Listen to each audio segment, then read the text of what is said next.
If you don't know what the Hegelian dialectic is, then you need to look it up. But it goes roughly like this.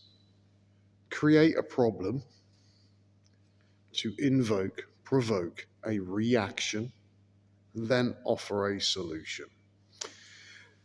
So if you wanted to, hypothetically speaking, if you wanted to introduce a new system of governance that would blanket the entire planet, you would have to get rid of all the governments. You'd have to depose them. But you would have to allow that to happen from the people. So you create a system or a set of circumstances that provokes a reaction from the masses. And then the masses rise up against what they're opposed to bring it down. And then you introduce something new. So as you're observing all these protests, particularly the one in Canada at the moment, with the 50,000 truckers heading to Ottawa, and that disgusting love child of Fidel Castro. What's that twat's name? Trudeau. There's nothing true about him, and the man's a fucking moron. Anyway,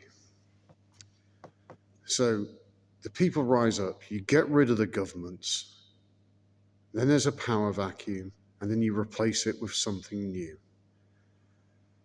So as this Hegelian dialectic problem, reaction, solution rolls out across the planet, I wonder who's going to step in and offer new solutions. It won't be Klaus Schwab or any of that.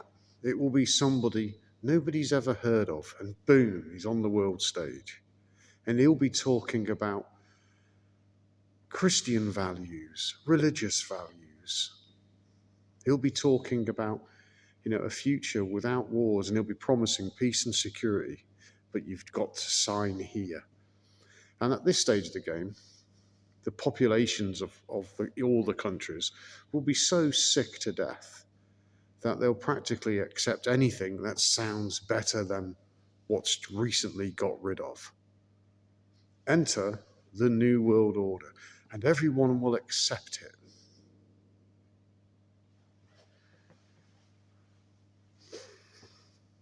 There is a New World Order coming. But before that, everybody has to be tricked. Everyone has to be maneuvered like little pawns in the game.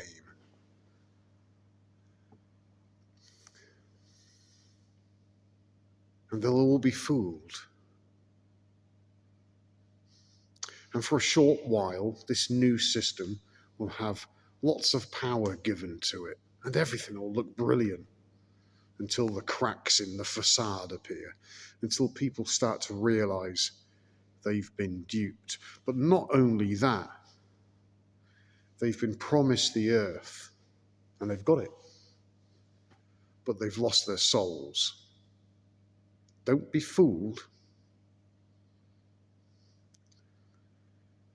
Where attention goes, energy flows. If your attention is going out there and not in here, then you are on the wide path to destruction.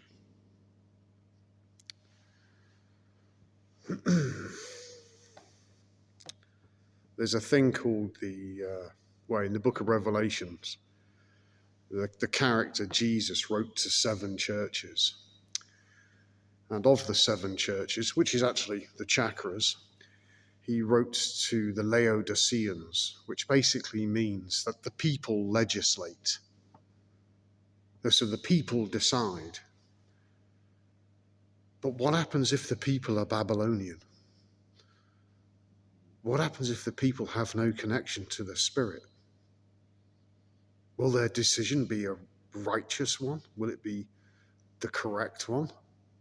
Highly unlikely. What would the outcome of that be? I'll leave you to think about that. Don't be fooled. It's a fucking pantomime. The world's a stage. There's many actors. And they're all provoking a reaction. And it's happening.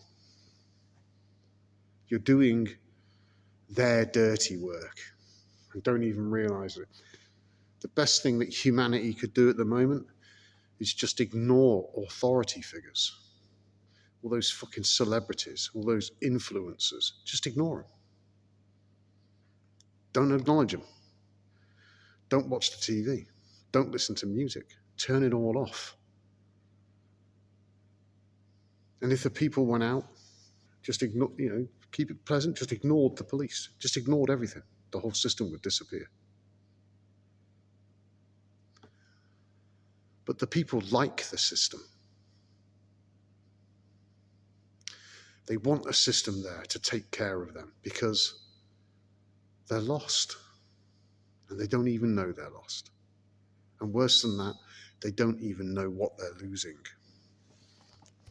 This is the spiritual genocide, the genocide of those with a lowly and little consciousness.